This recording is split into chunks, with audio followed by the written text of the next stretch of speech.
do I look goofy with the earbuds in the whole time? So, do you want to do like some kind of introduction? Well, I guess we should. Yeah, Do we call this something? I don't know. I have no idea. I guess, I mean, I don't know, like Rusty and Chelsea talk about things. I like it. I like it. I think that's kind of part of it. It's just like we don't know what we're doing yet, but we're just gonna like start this thing, and then like think listeners will just be like, "Oh, this will be cool to like ride along with." Yeah, I have no idea. We like, and I feel like that goes along with like the most like hilarious part of this because we said we were going to talk about like living intentionally. Yeah. Right. And we're like, we're just Oh, on here and record this. I don't know. But yeah, we had an intention. We just yeah, exactly. So maybe I'll like address the audience and then we can kind of okay. take off. Hi, hello. I feel like I have to start everything with hi, hello because that's just like No, what I I do. love it. You have such a energy that I can't do that. Hi, hello. Hi, hello. If you're tuning into this, thank you so much for watching. We haven't decided what we're going to call this, like mindset chats with Rusty and Chelsea, or tea time, or whatever. We'll think of a name at some point.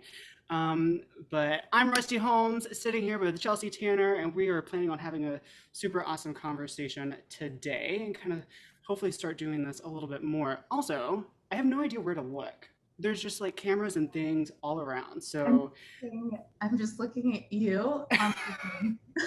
that's what I'll plan on doing Okay. as well. I We'll don't just look at each I other. feel like we've all given up at trying to like look at the camera, you know? Yeah. Like we were just We're looking at screens.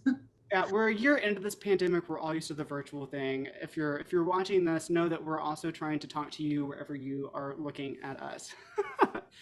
But yeah, so we decided to get together today and have a conversation about living intentionally because kind of on our platforms, we talk about a lot of those things of mindset work.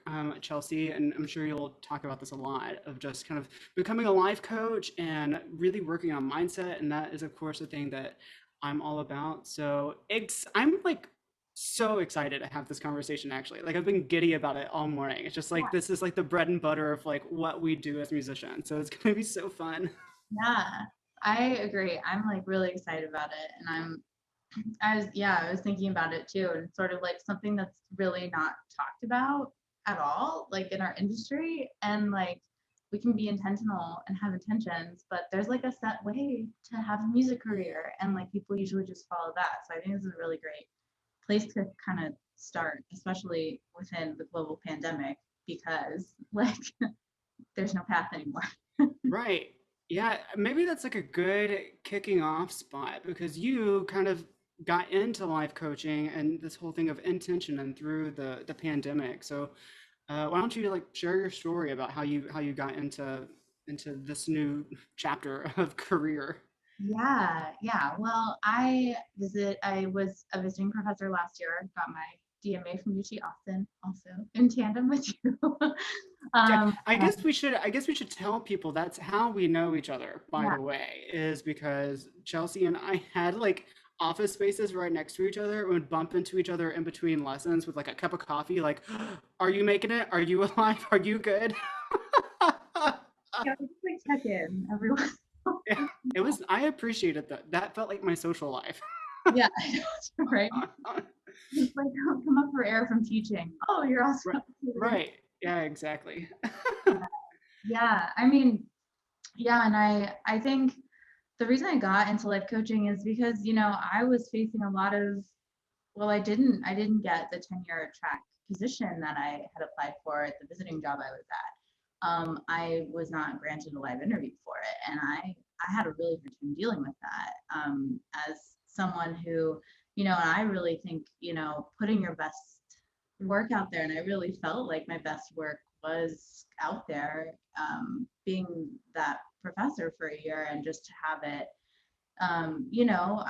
to not be considered for, a live interview, I was pretty devastated. I like didn't know how to handle that. Like that did not like you know, you can go to an audition, you know, there's 100 people, but you know, it's different when you're doing the job and then to not be considered. So I no and no one gives you tools to handle that. Right.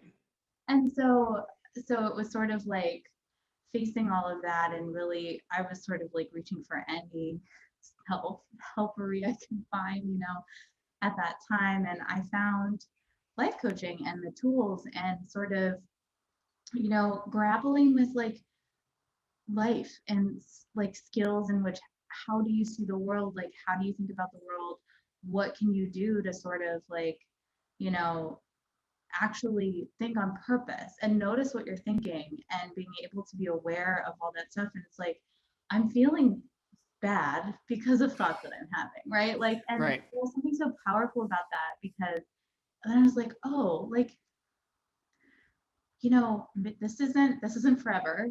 You know, I can change my mind. I can, I mean, it's slow going, right? But like all of that stuff, like I didn't have an awareness of before.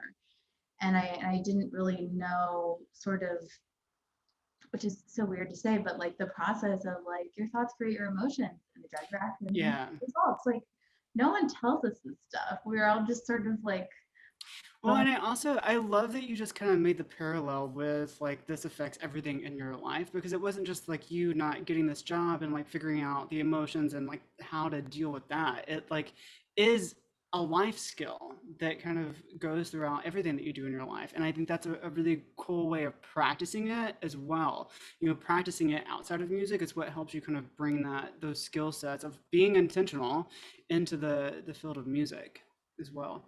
yeah, totally. And just knowing that it's possible to be intentional, like I'm gonna intentionally practice a thought. Hmm.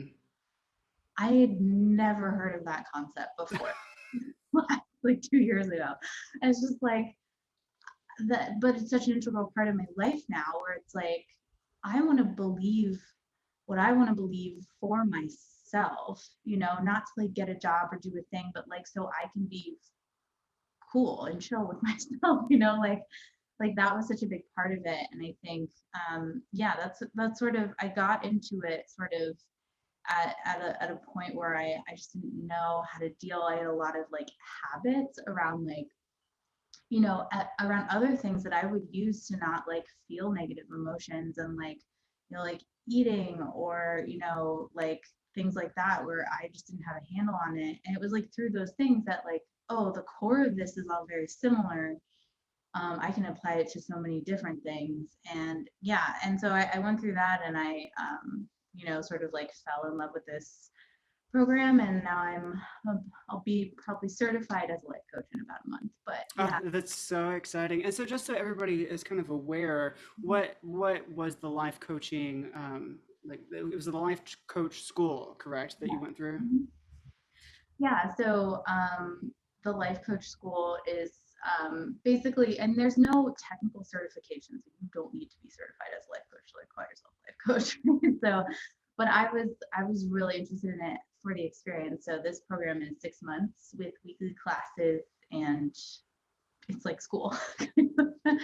And a lot of like peer coaching. You get feedback on how you coach and what to do, you know, like, and there's a lot of structure to it, which, you know, I think is important when you're going into something.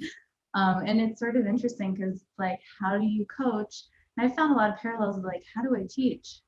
How intentional am I in my teaching and the language I Hmm. use and all of that stuff? Or am I just sort of like throwing things out there because it's information, but not considering the whole student as a person? You know, I've thought a lot about that too. But Yeah, I think that's been a lot of my teaching philosophy since you bring that up. I just think it's so important to address all of our habits as a whole person. And this the thing that I've been doing during this, I guess just this spring, really, but during this pandemic, is doing these virtual lecture tours. And I call it a system of success, a musician's system of success. And that's something that I talk about a lot, is like all of these different systems of habits that we have around all of the different things going on in our life, and how important it is to address everything that we do as musicians. And I think that as a teacher, I think that's really important. And part of that comes from I had this really wonderful undergrad professor.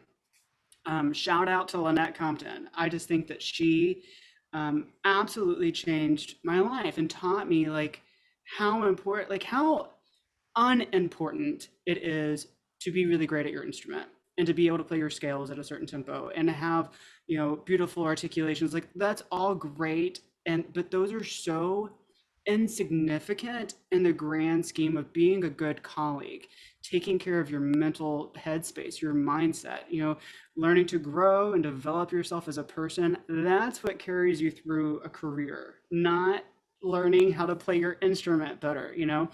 And that's a thing that I think undergrads especially get really caught up in. One, because they haven't gone through those awful experiences in life yet where they just get knocked on their butt and they're not able to they realize that they don't have those skills to kind of get through life. But they're just still so lacking in knowledge about their instrument as well, and so they're excited to learn more about music, more about their instrument, and that's great. I mean, that's why you're studying music. But I mean, there just should be a whole course, a whole like 4-year long course required to undergrads of just working on your mindset, working on longevity in this career and sustainability. And oh my gosh, yeah. That would be the dream. Can we do that and pitch that to a university too? Yeah, we're putting out we'll be teaching those courses one day. Like we're sticking out in the universe now. Yeah. Well, yeah, and I also just like putting things into like, and I think that goes to like also being so young, you don't have perspective yet. You don't have any sort of perspective yet. It's Hmm. sort of like whatever your experience is, and that kind of impacts your actions and behaviors. And if that means you think you're really, you know, amazing at your instrument, you really like, I think that it's so interesting. Some people say they go to college and they get less confident. Like I was like, I don't know, I was super confident in undergrad. I was just like, yeah, I'm gonna like do these things. And like I was like so ambitious, and I was like, everyone come to my recital. And like, I was so about it. And I was like, why would you not want all of the people to come to your recital? Like, why wouldn't you want to just play for everyone in the whole world? Okay, lucky you. I know, I know. But then I went to grad school, and then it's like all went away. like, Right. it's so weird because it's like different, you know, experiences and like stuff really do shape it. But like if we're unaware of like the fact that it's just how we're thinking about it and processing all that information, like that's what's causing us to have this experience or whatever it might be, like that's that like then we have no idea how to change it if we want to. Or I think that that's the part of it that is really cool. Like I love that your undergrad teacher had, that perspective. But I think from my point of view, I would have been like, mm, okay, but I'm gonna be a flute soloist. Right. Like I don't think my 20-year-old self could have comprehended that. Yeah, I think in my situation, it was out of necessity because I was just straight up not okay. And I guess this is a good time to kind of like just tell that story, and kind of how I got into mindset work and how I started developing these tools because it's very different from how you got into it. Basically, whenever I came out of the closet as a little 18-year-old, that just knocked me on my butt. It was just this, I was just not dealing with that very well. And I guess it was depression. I don't know. I never really called it that, but it's just like I was just down in life, poopy smoopy, as it were. And I didn't have the skills to deal with that.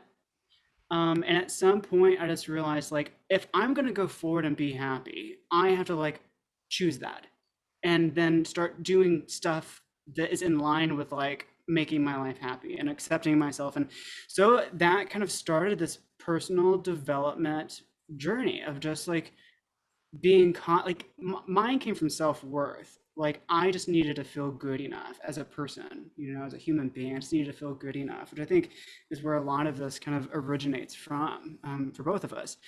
But I didn't have. It's funny because I didn't know that personal development kind of was a thing or that you could work on your mindset. I was just like, out of desperation, I need to start doing something.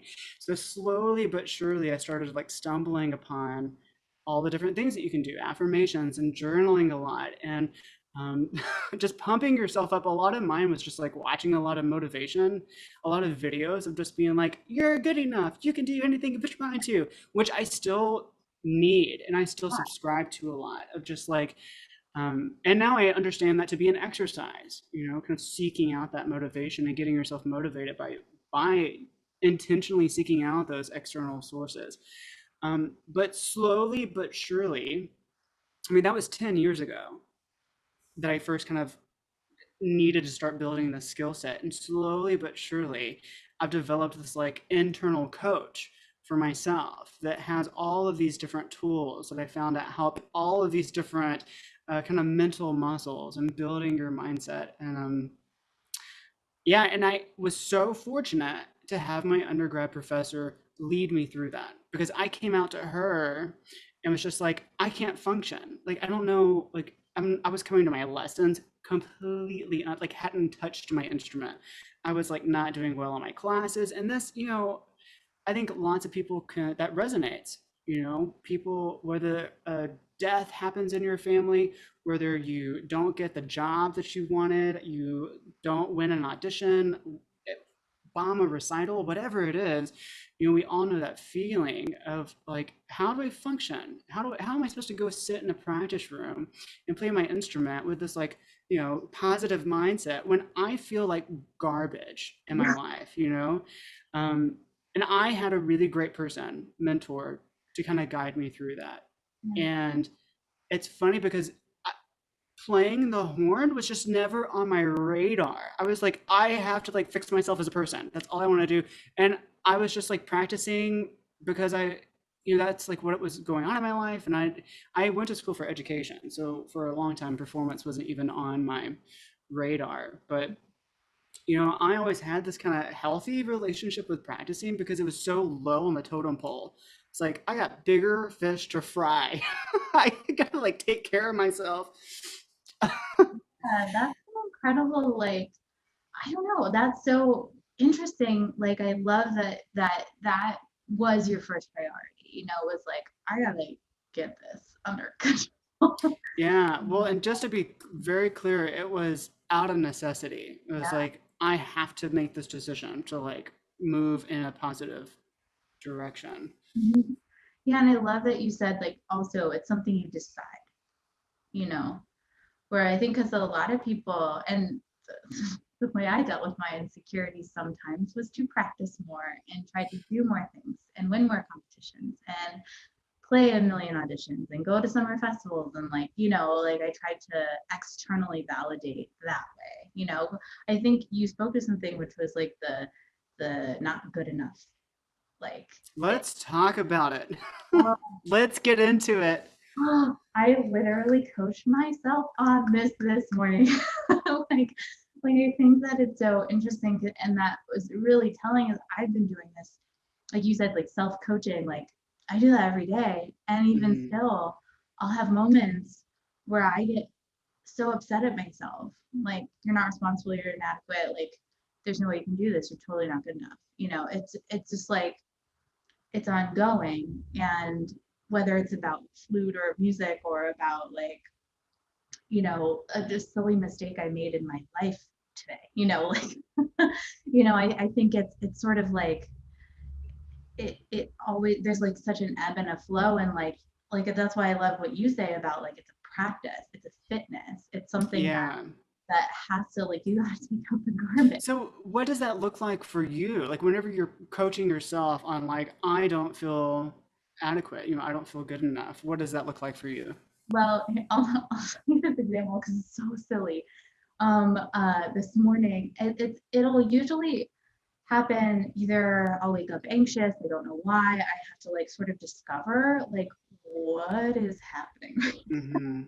So I think that happens to a lot of people where they're like, well, I just can't control my feelings and my thoughts don't control them because I just feel a certain way. And it's like, there's always an underlying filter of why you feel a certain way because things in life are neutral until we have a thought about them, right? Like everything is just a fact and it is happening, but it's until we have a thought about it. Like we can't have an emotional reaction to something unless we think a certain way about it. So this morning I dropped, so I have an AeroPress coffee machine thing, and I Yeah. dropped all of the filters into like dirty dishwater in the sink.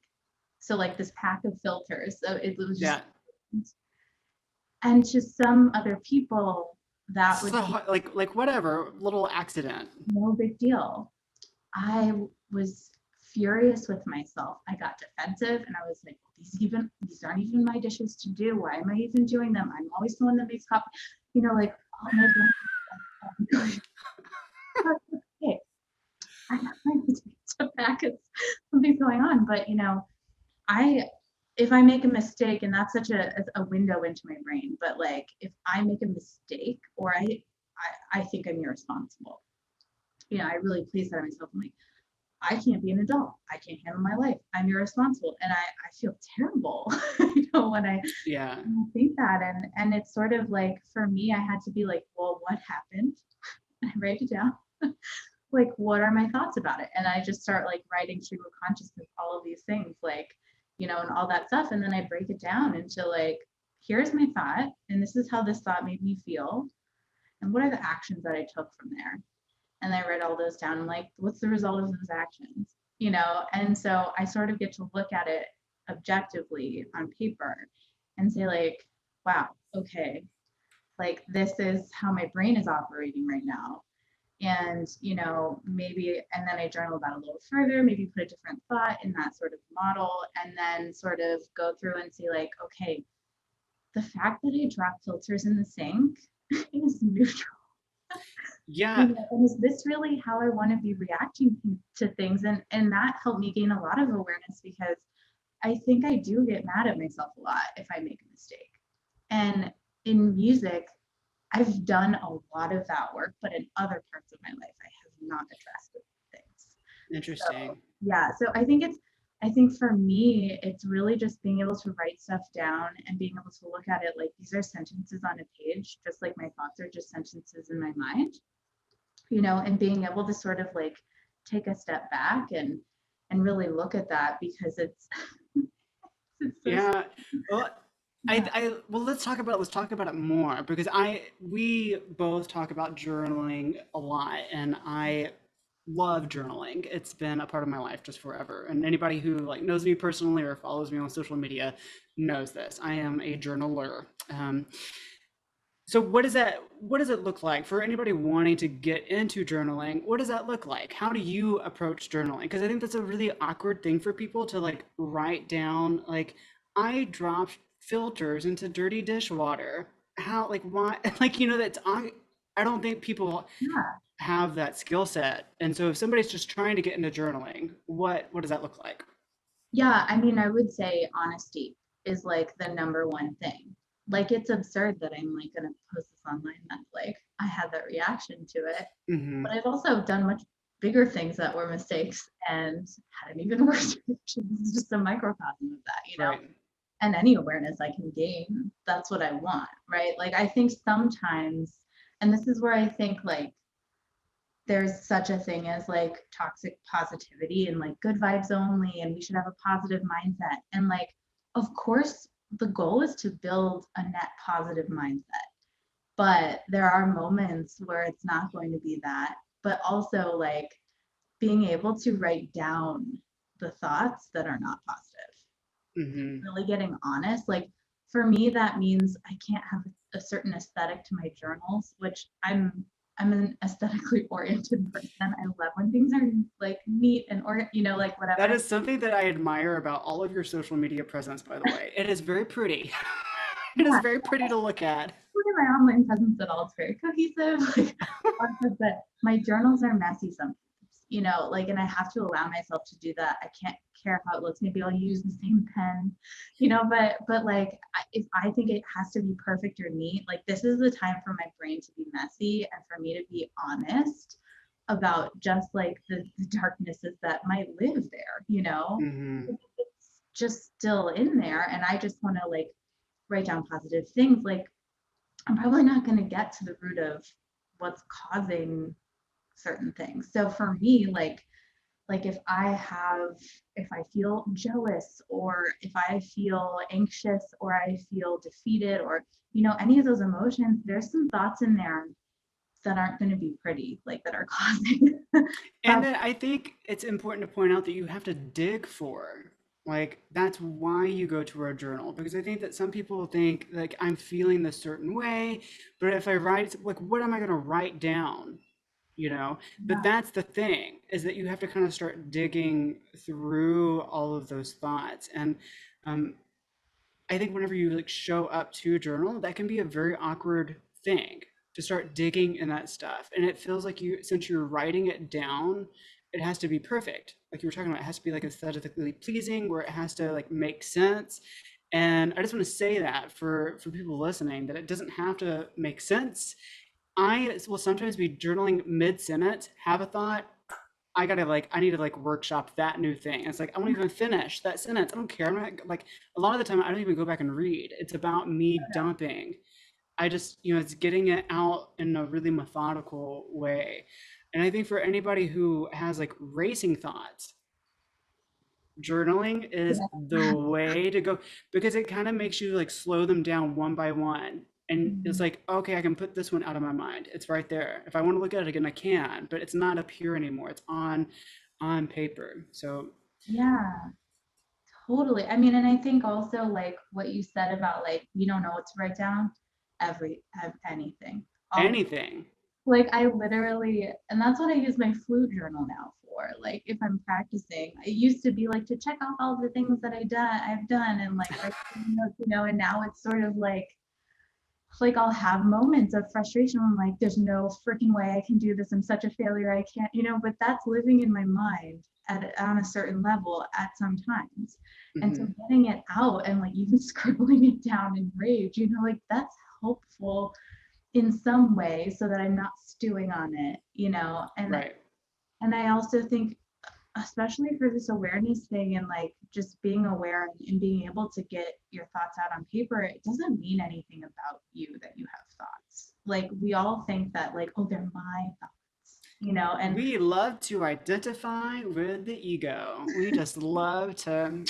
yeah, That's me, right? It's so yeah, funny whenever we refer to ourselves, it's like we're referring to this like consciousness that's like somewhere right here, and it's just that's made up. totally. And it's sort of, and the way I like to think about it is like my brain is an organ and it's like trying to keep me to not change. Everything stays the same. Everyone has to like me because I just be part of the. It's like very primitive, right? The way it functions, and it will throw thoughts at us to keep us scared. Self doubt has a function because hmm then we won't go outside and be eaten by a bear. Obviously, that doesn't really serve us now. But like, if I am like, if I miss a note, this means that I'll be a failure because people won't like me, and then blah blah. It's just like that. That logically to us doesn't make sense. But since our thoughts create our emotions, it's so compelling. And so like the thing for me is like I want to get them all out so I'm aware of them. I know it doesn't mean anything about me if I write down I'm a failure, which I've done in the past month. It's like Right. so normal to have those thoughts and knowing that like if you're well and if I'm fully identified with my mind, I'm like, that means I really am a failure. Like I actually think that. Right. And so just like being able to put them on paper and not have to believe all of them Yeah. is really helpful. Yeah. Yeah, and I think journaling kind of helps you see that a lot of what you think is just a lie. It's just not true. It's just like objectively not true. It's just things that's made up in your head. But I love thinking of the mind that way, kind of like the animal brain of like it's just an organ, and that's its function is it has a conscious, and we, whoever like I'm referring to, us, we have to deal with the fact that we get all these thoughts, but they're not us. We don't have to identify with them, and using a journal in that way is a good way of kind of workshopping that. So you use a journal to kind of dive into like self-worth things, like if something like you dropping some coffee filters into some dishwater. That's a way of getting. I'm going to keep bringing that up. I just love it. I love that. I love that. That's what you had to coach yourself on. Yeah, I mean, and it can be that, it can be much deeper. Yeah. So, would you talk about perfectionism? Because I think this is kind of right in line with what you're talking about. Of this, like one small mistake means that the spiral of bad thought. So, I know that's something that you love to talk about. So maybe this is a good can of worms to I open. just I just wrote half a podcast episode on perfectionism this morning, so you got time. Got you in the moment. Yeah.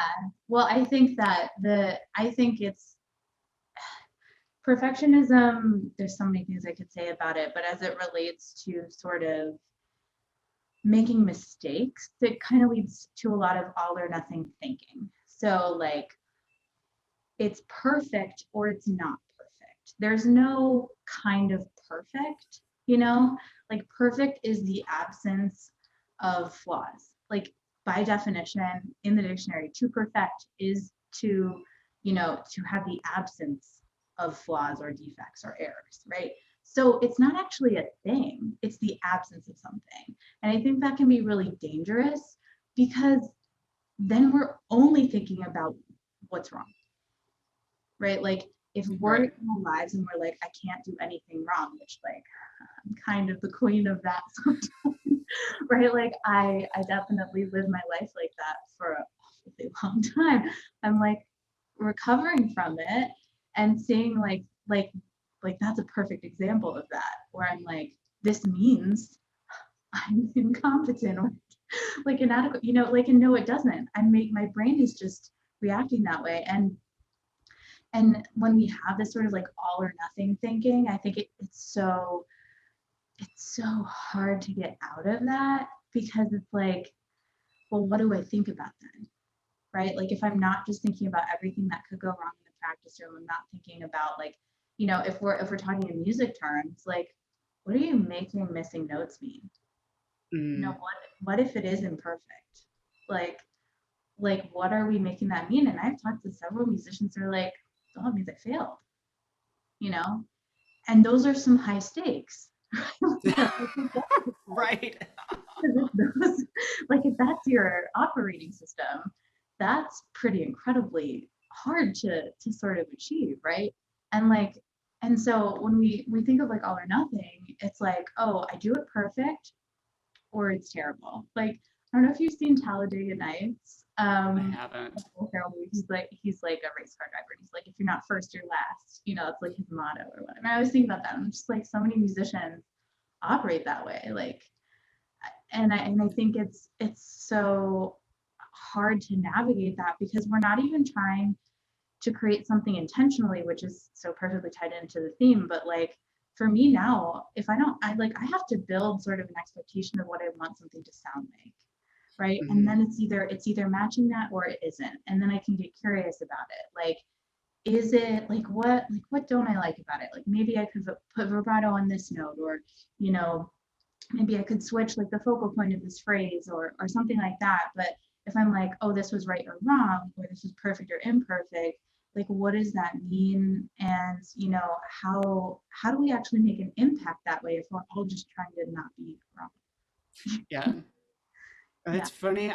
Because I experience almost the opposite of perfectionism. I'm so sloppy and a, and a lot of what I do in life, but I'm still very extreme. So it was kind of cool to hear you talk about that because I use phrases like, um, if you're going to be a bear, be a grizzly bear. It's like do it all the way. I'm all about doing things all the way, but I don't feel that in um, perfectionism so Mm. much. But I do think that a lot of musicians, um, that resonates either perfectionism or just being extreme in some way. I think to kind of be an artsy fartsy kind of person, that's a trait that you kind of instinctually have. Um, it's difficult to get out of that and to practice balance and to practice like accepting everything that comes our way. And I think a lot of that is that there's not lots of good representation in our field, which I think we are trying desperately to fix. But just knowing that it's okay to be imperfect. It's okay to be sloppy and still be a musician and still make a really big impact and have a Yeah, meaningful career. I think that's so important. And it's so important to consider, like, when we talk about intention, like, what impact do we want to have? And musicians aren't asked that. You Hmm. know, we're like, oh, I'll go to grad school and then I'll audition and then I'll get an artist diploma and then it's we're not asked like, well, what do you want to do in the world? Like, what do you want to create? Like, what do you want to, like, even basic questions where it's sort of like we have, and I'm obviously going to plug Marian Gadigian's book, Survival of the Flutist, which Hmm. calls a music degree a yet anything degree. And I think she's like, you can't really do anything with it, but really you can do anything with it, you know? I love that. I know, and I find myself thinking about that all the, like, literally there's so many levels to that book, but it's I think about that all the time where I'm just like, no one asks us this question of what do you want to do? What impact do you want to make? What can you do with the skills that you have, you know, to affect change in the world, to have some sort of impact? And I think that that's such a disservice because we all, I mean, teachers' jobs kind of depend on the success of their students in this box, and like, and that's sort of how it's all fed through the system. And I think,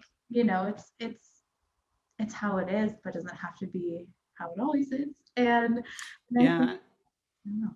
I think, yeah, like finding your reason why you want to do this. Why do you want to be a musician? What can you contribute in the things that you want to do that are fulfilling to you rather than what do you want to be? Do you want to be an orchestral musician? Do you want to be a teacher? Do you want to be like that's so garbage, but that's what we're taught is that, what do you want to be when you grow up? What do you want to be? Like, that's kind of like always what's on our minds to consider, but it's really like what actions do you want to take? And I think that's a good kind of segue into like living intentionally. I think living intentionally and having a lot of intention in your life and what you do, whether that be in music or outside of music, kind of comes from your reasons why you want to do it Yeah, and that sense of purpose in a career in music. So for you, like what is super broad question and you can kind of take it wherever. Um, yeah, how does living intentionally manifest in your life? What does that mean for your career? What does that mean for like your personal life? What are ways of you practicing that maybe? Um, you can take that wherever, but in your yeah. life, how does intention kind of come up? It's interesting, and I think I probably think about this in a little less tangible way. I've definitely borrowed your like writing down all the reasons you do things. Like I do that every day now. And now I'm Oh my gosh, I just want to show, I keep a journal. I'm sure like your journal is like somewhere.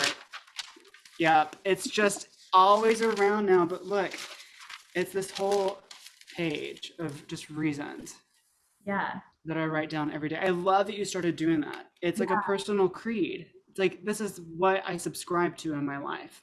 Mhm. I love it.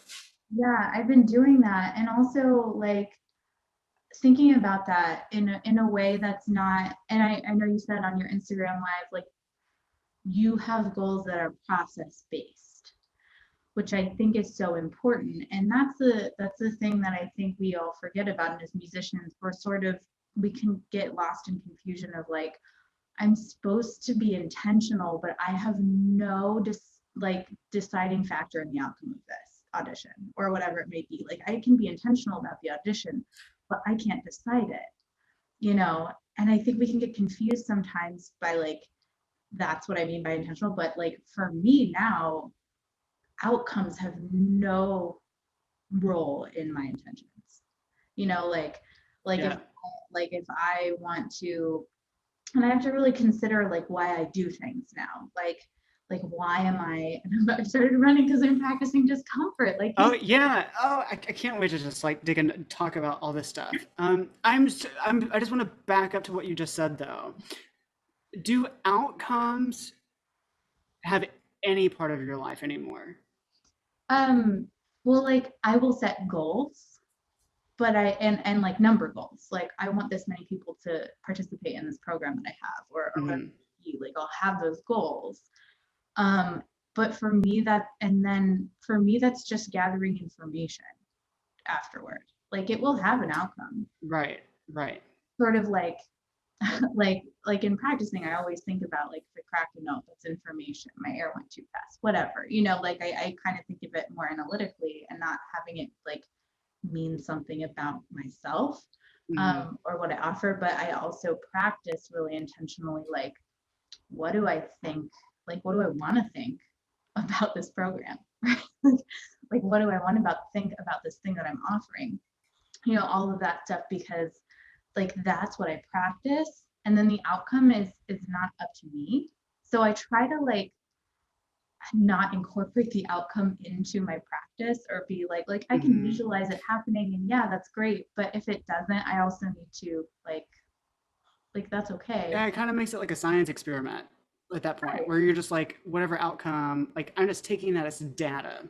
That doesn't mean that it was a success or a failure, that it just is, whatever happened on the other side of things. I just wanted to ask that question because and maybe this will like change. I don't know.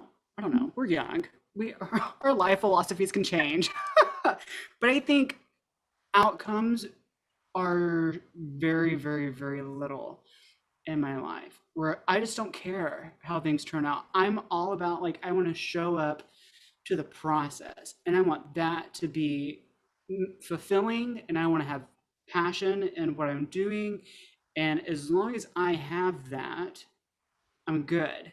As long as Mhm. I feel like I'm contributing and doing the verbs of everything of my reason. Like I'm just all about some verbs. And like the results, I don't know that I care, Like, and I think maybe that'll change. Maybe that's a very reckless thing. That's, I think, No. very much so where I'm at in my life. I'm just like, I'm doing all this stuff because I want to. And it's fulfilling to me. And I know I'm contributing in a way and I'm looking towards my future, but not into like the outcomes that come with that.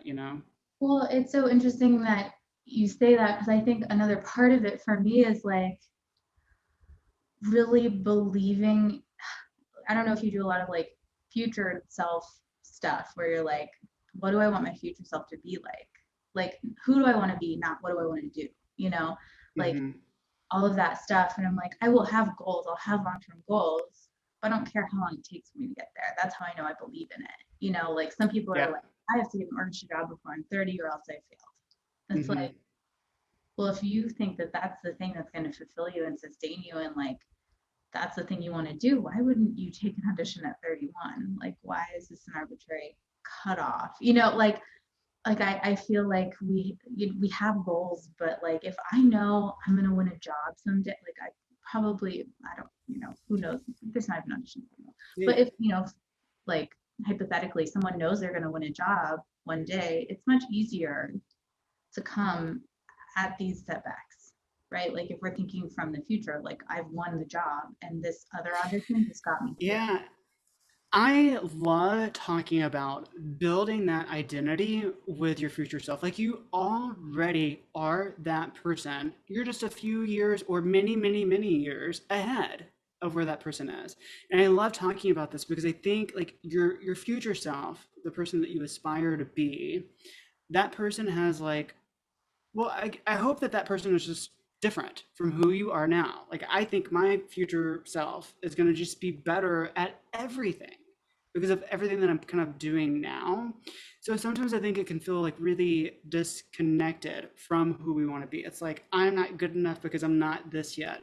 But what I love focusing on is your reasons for Mhm. why you do what you do, the reasons you want to contribute, what you are passionate about, your reasons why, because those are the same as that future person. Like your reasons can stick with you for the rest of your life. And of course they can change, but I love focusing on that because I know that the reasons that I'm doing the things that I'm doing now, the reasons why we're having this conversation, the reasons why I'm contributing out into the music space in the way that I am, those reasons will be true for me 30 years from now. I'll still be rooted and like this is why I want to contribute this way to this space. And I think that's just that was a big shift in my mind, I think. Yeah, and I think that's the core of living with intention, like the reasons why, and to also take the responsibility to give yourself purpose. Like everyone sort of taught, and I think you mentioned I read Man's Search for Meaning. That's Um, a hard read. it It's short. It's deceiving. is. But it's all about like what is your purpose, and it's sort of like whatever you give your life purpose to be, and I was just curious, like I know you said that you write down your reasons, like how did you find your reasons, like what sort of questioning did you do to kind of find your reasons, or did you just ask like why, or Yeah, well, I have been journaling forever, so I already had a good habit of kind of digging into stuff. And I set the intention during this pandemic. All of this kind of started for me during this pandemic of like, I'm gonna go sit by myself. I went to my parents have a beach house that's on the other side of Galveston in Texas, and I just sat there by myself in December, it's just past December, and it's like I'm going to very intentionally dig through why I have these goals, why I care to address these different things in my life, what these different things mean to me, um, and I was able to just kind of dig through why I like to work on different things. And the surprising thing was that my reasons for working on different things in my life weren't serious. They weren't complex. They weren't these like grand abstract things. And this is something that I talk a lot about in that virtual lecture that I've been giving. But like my fitness goals, I fitness has been such a big part of my life. And I absolutely love it. It's good for my mental health. It's good for my physical health, of course. And I was like, I always have goals in fitness. I always have goals of like which workouts I want to be doing or what I want to be focusing on more. And I was like, why do I do that? And the genuine answer that I came up with is because I want to look good. That was it. And I was like, really? That's my reason? Is I just want to look good? And I was like, yeah, that's right. And now just knowing that and kind of getting rid of any of the other I almost said bullshit, and I didn't know if it was okay to say that or not. But okay, all the other bullshit around, like the reasons that you can come up with yeah. for doing something, I was like, oh, it's just this one thing. I just want to look good. And now that I know that, I can write that every day, and I'm like, oh, right. I just want to. I want to look good. I want to take care of my body. Let's do this. Let's do this. And so that is what empowers me to get off the couch and into some workout clothes. And I talk about this a lot. Your reasons need to be biased towards action. They need to be biased towards action so that if as soon as you hear your reason why, you're like, of course I want to do it. Of course I want to like do the thing that I want to do because that reason is so it resonates with me so much. So yeah, so I have. I'll just dig into it a little bit. I have 11 different systems in my life that I've kind of identified. These are like different. It's a lot. It's a lot.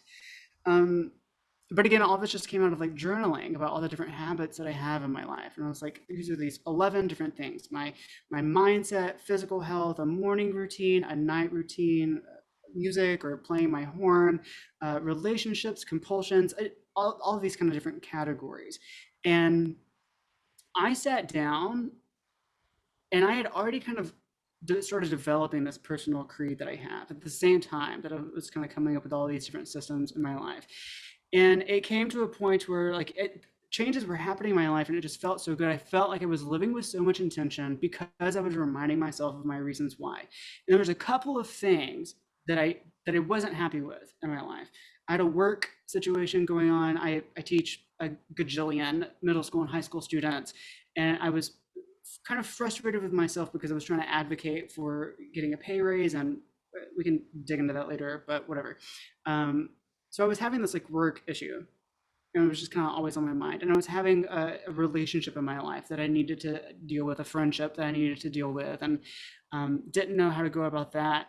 And I was like, how am I doing this much? Like my reasons why of working on my systems and living intentionally, and like how am I still having these things come up in my life where I'm so unclear about things, or like I don't know what to do. And then I realized in my reasons that I write down, I wasn't writing down a reason for working on my work life, and I didn't have a reason of working on my relationships.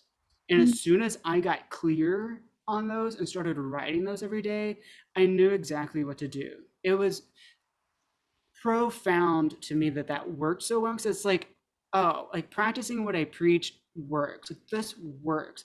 Writing your reasons down, and we've talked about this a lot, it's just like building mental fitness. Living intentionally is a skill. It is not something that you are born with. It's not something that you are luckily like you waltz into. It's a skill. It's a muscle that you can build just by writing your reasons down, writing goals that are in line with that. This process or strategizing every day on how to achieve those goals that are in line with your reasons and your purposes. All that whole process, mental fitness, living intentionally, building that muscle. I'm just like all about it. Yeah, and I love what you said too about the reasons turning into actionable thing. Like when you first think of it, it's sort of like, oh, why do I teach? Why do I coach? Why do I, like thinking about all of those. I'm like, as soon as I think of my reasons, I'm like, well, duh, okay, let's do it. Yeah. And then, Yeah, exactly. It becomes like a duh moment. Like, of course, duh, of course I'm gonna do this. yeah, but then I think like it's so funny because until you talked about practicing discomfort, I have been in the cozy blanket all winter long, and I have not exercised until 2 weeks ago. And I was like, and I was running up in the fall, and then I got to be like 30 degrees, and I was like, we're not doing that. And then, because it wasn't compelling enough for me, I was Mhm. like, yeah, do we really feel that much better? I don't know. It's like, but I do love running, and so it's sort of like until I had that reason, you know, to like be like, oh, yeah, I don't feel uncomfortable all that often in my life in my apartment right now, like let's do that like little thing 3 times a week to like Yeah. Well, motivate. I think that's so important. Yeah, Practicing discomfort, and that's something that I talk a lot about, of that being another skill that you can build. But I think a lot of people will ask, how do I get comfortable as a performer? How do I walk out on stage and be comfortable as performing in front of an audience? How do I get comfortable showing up to an audition and just like laying down the excerpts like I know they can go? How do I show up to an interview and represent myself well? It's about sitting in uncomfortable situations and still doing it, like still just doing your best. I read this book, Feel the Fear and Do It Anyway. Have you read this? no, I haven't, but I've I heard. it's so great. It inspired me to jump out of an airplane. So careful. Careful with what you read. But I loved that idea of like, it's not about getting over the fear. It's not about making things comfortable. It's about feeling that fear, feeling that discomfort, and doing it anyway. And I booked the skydiving thing on a Monday morning at 7 a.m. And there I went, just like flying out of an airplane by myself. Talk about uncomfortable. That was so terrifying. And like being able to do that, you just can't help but feel like a badass. It's like, if I can do that, of course I can play my French horn in front of people. Of course I can show up to the interview and represent myself well. I can do scary, scary shit. I can jump out of an airplane.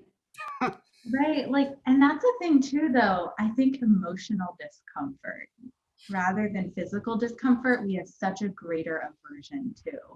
Like, if Hmm. someone said, like, you're gonna have to deal with your foot being asleep or hurting for like 5 minutes, you know, like and then you get through it and you'll get to this thing. People are gonna be like, oh, well, that's easy. But saying like you need to sit in silence with someone for 5 minutes, that's that's a discomfort that like most people can't handle, or meeting new people, or trying to like talk to new people, or going on a stage and saying this is how I play my instrument. Hmm. It's like, how do you own that? and also like how do you deal with the process of like actually doing that before, before you feel super comfortable doing it. Right. People like, well, how am I supposed to do this or that or whatever? It's not complete or perfect, right? Like Right. it's like, and I've had students say that before. They're like, I'm not ready for this recital because I'm still implementing this fundamental concept. I'm like, this is going to continue forever. Like, Forever. no being ready. There's just doing it, Yeah. like you're never like, if you think you're not ready for an audition or you are ready for an audition, like that means a lot in your mind for sure. Hmm. But ever thinking that you're not ready is going to prove itself. Like it is going to prove itself. Yeah. And I think that it's important to seek those experiences out of practicing not being ready, practicing being uncomfortable, embracing that discomfort. You have to be intentional about seeking that out. Because I think what happens is that a lot of students wait until that just happens to them. And then I think, some students are good about learning that lesson of like, oh, that was really scary and I could do it anyway. I think it should be intentional. Go out and do difficult things. Go out and do different difficult things. Embrace that discomfort. I take cold showers often, which I stood think you there. said that, and I like cannot, like my brain does not compute like cold plunges, cold showers. I like, They're so hard. It's literally just a mental exercise. yeah. It's a thing. It's like, I know this is about to suck. I want to embrace the suck. I want to do it anyway. I can do it. I can do tough things. Darn it. I can do tough things. I can jump into the show and I will just be like, ah! Like it's awful. And then you realize, oh, I can do that, you know. But I think bringing my Southeast Texan is coming out in me. Bringing a sense of intention to everything that's difficult in our life, whether it's uncomfortable or just difficult, bringing intention to those things and doing it anyway. For instance, like waking up on one alarm in the morning, just getting out of bed, or showing up to a lunch on time, like respecting what you say that you're going to do. Just if, oh, this is another really good little nugget. I think it is so important for people to never utter words that they do not actually intend on acting on. Like, don't say you're going to do something and then not do it, because that normalizes being unintentional. That brings unintention into your life. If you want to live intentionally, if you say that you're going to do a thing, do it. Like, do it even if it's like wildly inconvenient, because then that says, I do the things that I say that I want to do. If you say that you want to like put on a recital for your community, you best do it. Because if you back out on that, you're saying that it's okay for you to back out on the things that you say and that just goes and that just tumbles into this huge snowball of and all the habits of your life. I think it's so important. That's a huge skill in building intention. Don't let any word come out of your mouth that you don't intend on acting on.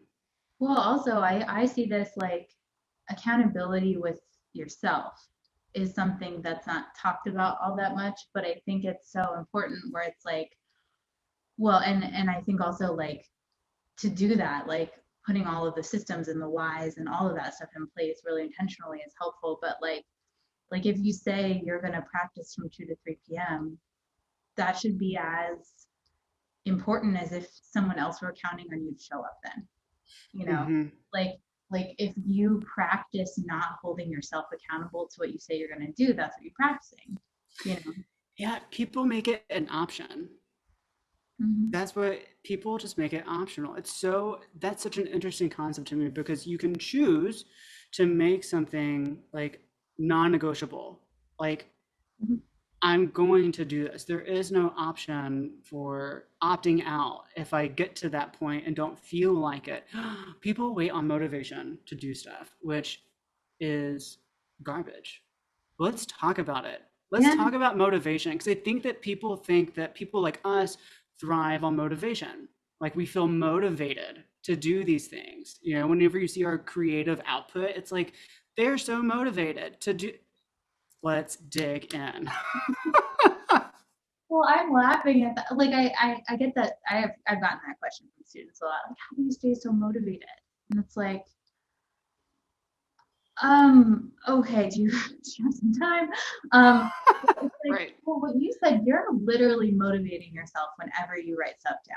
Like when you say you write down all the reasons, like, and since I've started doing that, every morning I'm like, oh yeah, this is why I'm doing it. And that's when I think there's a difference between like inspiration and motivation. I'm literally inspiring myself from writing this stuff down to do the things that I want to do. And I think motivation is a little trickier because you can negatively motivate yourself to do. Hmm. Like you can guilt yourself into practicing. You can shame yourself into working out. You can like it's endless. I've done all of it. Right. I Yeah. think it's so helpful to really be aware of that distinction because when we're motivated by something, it's a thought, right? We feel motivated and compelled to take action from a thought we're thinking. And if it's I'm not good enough, I can't do this, which is something that we use for motivation, I think a lot as musicians, we're practicing thinking I'm not good enough. Yeah. We go to the performance and we're like, why don't I have confidence on stage? you know, Exactly. and because we've made that thought a belief because we practice it so much. And I think, I think motivations are it's somewhat arbitrary, right? It's sort of like my motivation to keep myself accountable is higher than to now like achieve something. Hmm. I think that motivation just follows action and not the other way around. And I think that sometimes you are motivated to do something, and it is really important to address like what your motivation is, because if it is out of one of those negative headspace of like I'm not good enough or guilt, shame, whatever, like I need to get into the practice room, but and that's my motivation. That is of course, something you have to deal with. But I just think that in general, people need to do more action. It not to dig into like societal issues, but Let's do it. people are on their phone so much that it feels like we're doing stuff a lot because we're watching a lot of action. It's like we're watching it. It feels like we're absorbing that somehow. But what you're actually doing in your life is nothing. You're just sitting. And I think normalizing for yourself of doing action, having a thought to do something for whatever reason, and then just doing it and not being like, uh, do I feel motivated to do this? Like, do I really feel like doing that? That's what we get, that trap of motivation of like, well, but why do I want to do that right now? Like, Yeah. it's so important to just jump on it. Have you ever heard of Mel Robbins? Oh yeah. Yeah. She's all about the 5 second rule, and that was life changing to me. She tells this story about how she was just totally unmotivated in life, totally depressed, and she was in bed one night and she was watching like this NASA documentary or something, and she saw this rocket taking off, and she's like, that's it. To get myself out of bed in the morning, to stop hitting the snooze button, I'm gonna blast out of my bed like a rocket. I'm gonna count down 5, 4, 3, 2, 1, and then just blast off and do it. And she talks about like the next morning she did that. She like as soon as she woke up, as soon as that alarm went off, she was like 5, 4, 3, 2, 1, and all of a sudden you're just like up, you know, and you're doing the thing that you intended on doing. And the wonderful thing about that 5 second rule is that you're beating your brain's chatter about if you feel like doing it. And I think that is motivation, whether that be a positive or negative thing. Motivation comes from thinking about doing it before you actually do it. And I I try to implement this in my life every chance I get, like in like my morning routine, cooking a meal, going on a walk, going on a run, like talking to it, calling a person, whatever it is. I respect that I set this intention and I'm doing it without thinking about it, without deciding if I feel like doing it or not, waiting for the motivation fairy to come like knock me upside the head or something, just doing it. And that's a skill that people just, I don't think have a lot. Well, yeah, and I'm thinking about another book. Have you read Flow, that book, like all about like the flow state? I haven't. I'm familiar with that concept, but I haven't read the book. Yeah, I think it's interesting because it's sort of like once we get into it, we're present in a flow state, right? Like once I get into writing emails, it's fine, right? Like Hmm. I can do that. I can create stuff. I can do all these things. And I usually lose track of time. I'm very like hyper focused in that way. And I know that. But the getting to that place, for some reason, our brain is like, that's really easier if you don't do that. Hmm. And I don't know why. So sometimes I like to remind myself, I'm like, this is not going to be hard. This is not going to be that bad. Like, let's just do it. And I think it's also sort of, just because you have like that goes back to like not always believing your thoughts. Like, your brain is going to tell you you don't want to do it, but why do you have to listen? Why do you have to believe that? Hmm. Like you actually you do want to do it. And I think it's something about like the phone thing. It's sort of like a false pleasure. So it's sort of like you can do something for, like it's almost like a buffering tool or like a way to kill time and not like be with yourself, which is Yeah. I've done a lot. But I think it's also used as like, okay, well, and even if it doesn't feel productive, you're sort of like, it's a net negative, and I always think about stuff like that where it's like, okay, well, I'm not gonna do this thing that my future self doesn't want me to do because right, my current Chelsea is like, you should really probably play your Nintendo Switch for the next Right. do that. And then I'm like, yeah, but I'll probably feel bad about it later. And it's just like that extra step of like really considering like I don't need to do that. Like as much as I want my Animal Crossing village to work again, I really don't need to do that, right? Like so it's sort of like delayed gratification at its finest, right? Like, and getting comfortable with those systems of delayed gratification, I think is what you're speaking so well to, is like, why do you have these systems? And like, if we don't remind ourselves why we're doing this and why we're Hmm. creating intentionally, like, it can be really hard to not just sit and do nothing. Yeah. Well, I like thinking of this, and I think I got this from James Clear. Oh, He's the author of, yeah, of Atomic Habits, and he has this great newsletter, the email that comes out. 3-2-1 newsletter. Yeah, it's a really good one. But he talks about every time that you do a thing, you're casting a vote for the type of person that you want to be. And it doesn't matter if that's a good thing or a bad thing. You're always casting votes for the type of person that you want to be. So if you are playing Switch or whatever, whenever like the better version of yourself is in line with like you need to be working on this thing, you need to be showing up to your create content or like whatever it is for anybody.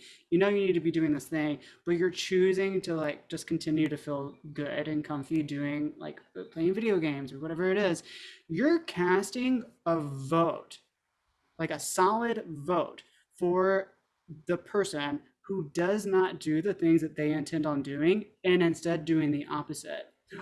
Which is so terrifying to me. I'm like, I don't want to cast that vote. I want to cast a vote for the other guy, like who does. I love identifying with being someone who does what they say that they'll do. I love that. I love being a person who I know I do the things that I say that I'll do. And it's just because I cast votes for that all the time. I'm constantly like, if I tell a friend that I'm going to meet them for lunch at a certain time, I will be there at a certain time at that place because I do the things that I say I'm going to do.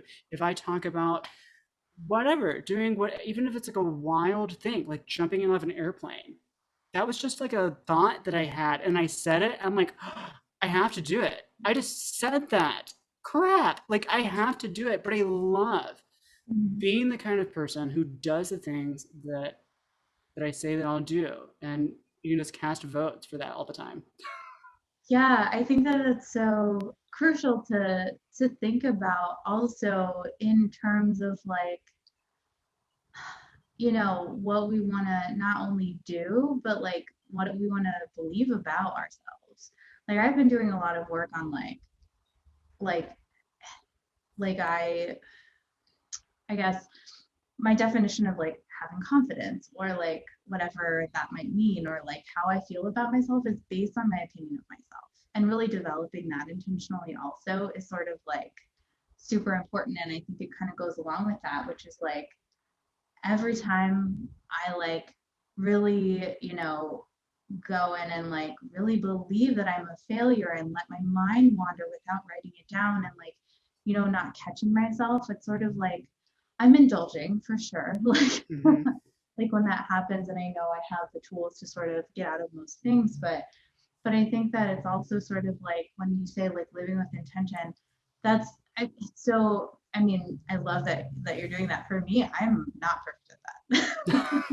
I am working on it a lot, but I think also sometimes my thing has like if I didn't do the thing that I was gonna do, even if it meant motivating out of shame, which is something I've done a lot, Hmm. like that sort of thing where like I've been, I've had a struggle like striking a balance of like I can sit and do nothing for the rest of the evening and that's okay, and like even being able to do that and not being like oh well you could be doing these 10 other things and then just like making myself Right. really bad. So I think there's so many interesting levels to it where like I think on the flip side of like if you don't do everything you say you're going to do, like having compassion, Right. yeah, like and being able to sort of like be like this is what I want and I didn't do it. I cast a vote for something I didn't actually want to cast a vote for yesterday, but that doesn't mean anything about today. Right. And that doesn't mean that that's the majority vote. Right. Like it's okay that that vote was casted. Yeah, absolutely. Compassion is a thing that I had to learn a lot of.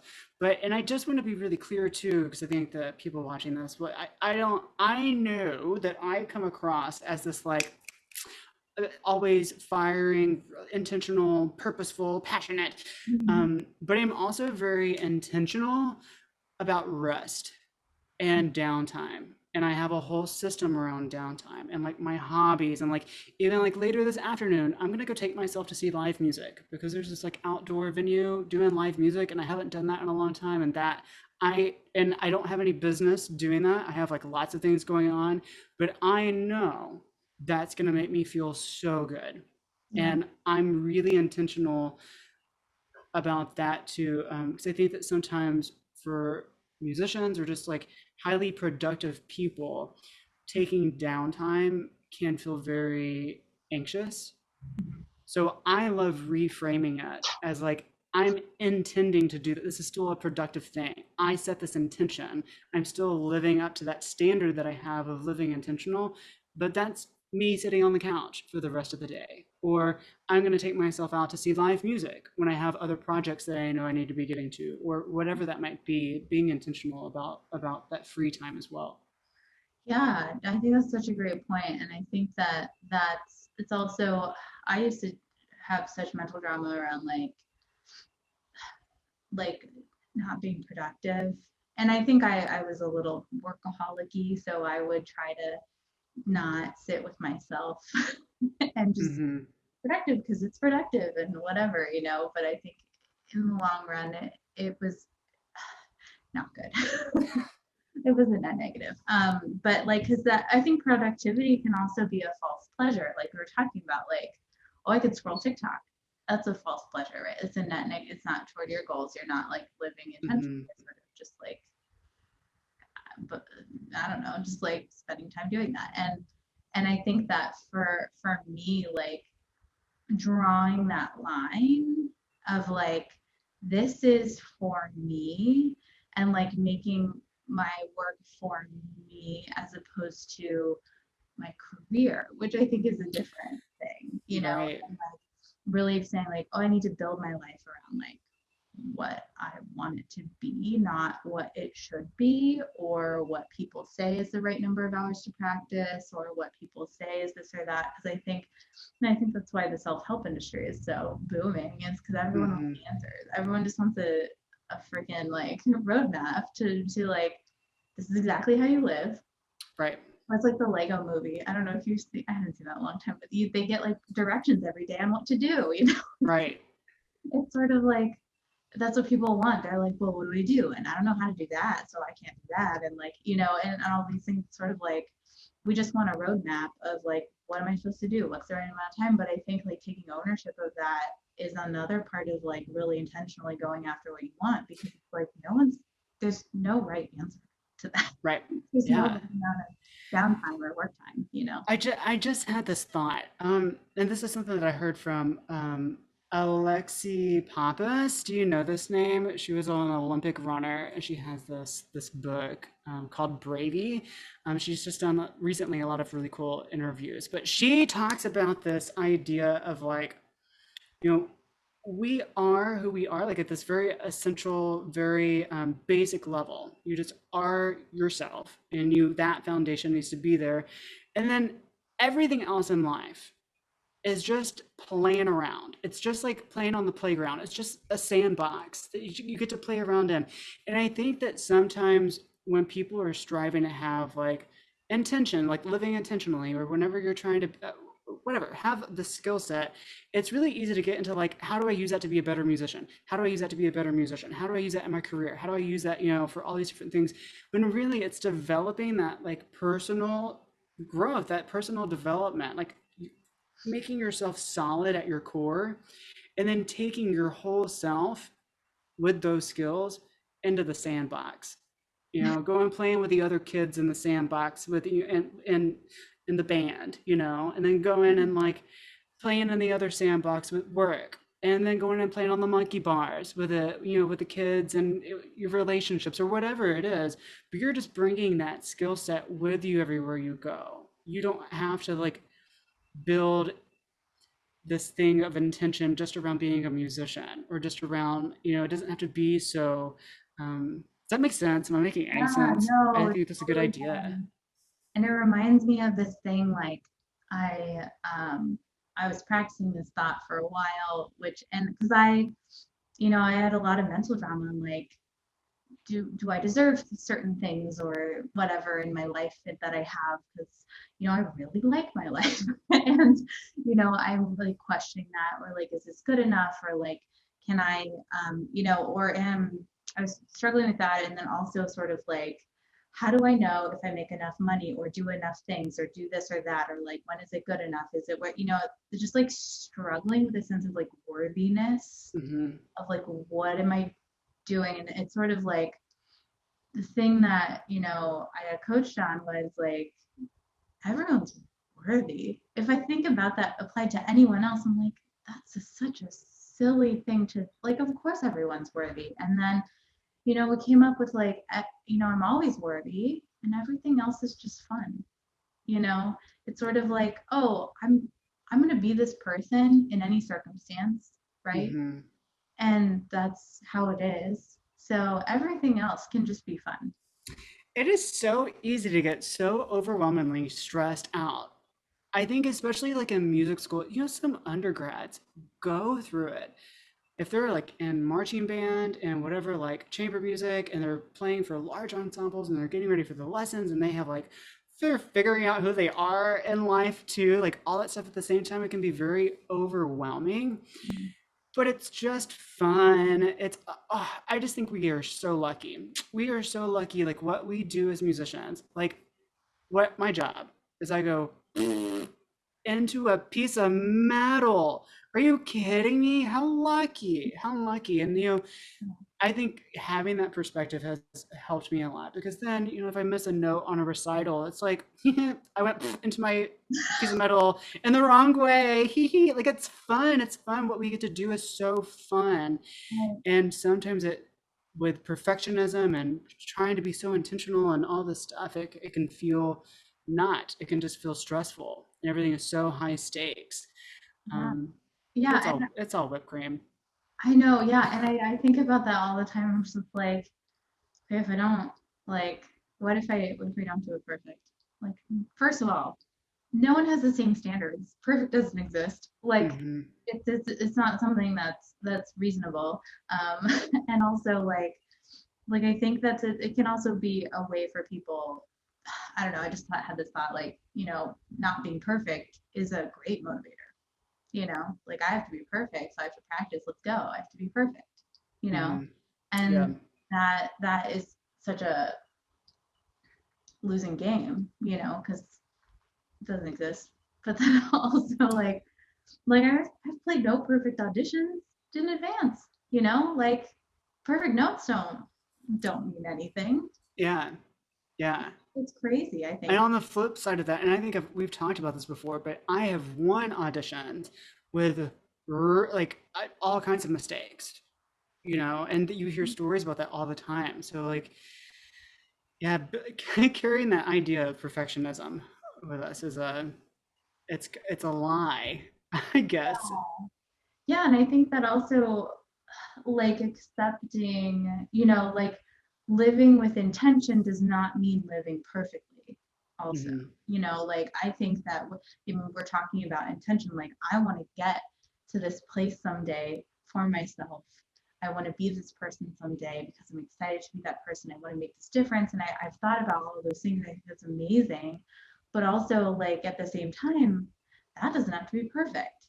Like, you can still, and I use this analogy because I've told my students this ad nauseum because I'm like, can you have a compelling performance with and miss notes? I think so. Absolutely, yeah.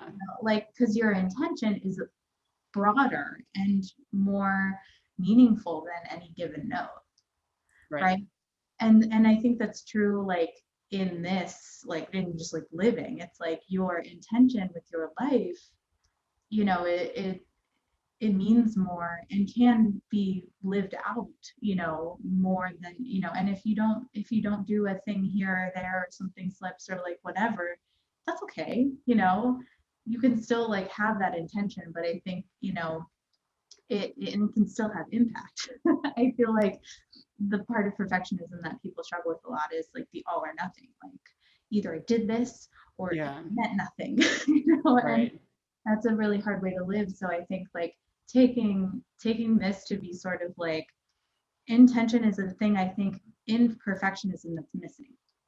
Where like if I have an intention and I know how I like this phrase to go and I know how I want to perform it, I know exactly what I want to do at what moment because I think it's gonna be the coolest, most effective thing.